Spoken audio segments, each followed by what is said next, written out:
Magluto naman tayo ngayon ng masarap na pansit lakban.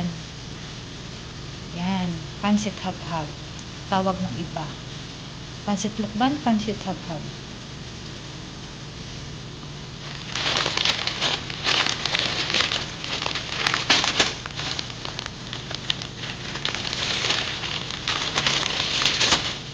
So, ito, isang pack. I think good for 10 to 15 person.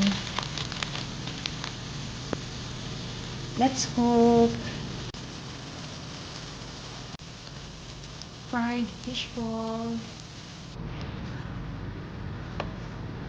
Ito na ang ating pansit lakban. Ito na. Yummy. O, diba? Para na rin tayo umuwi sa Quezon. Sarap.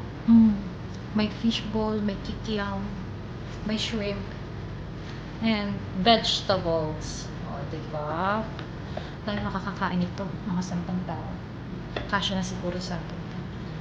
Diba? Friday. Friday, hab-hab tayo. Diba? Kain tayo. Ang sarap. Yummy.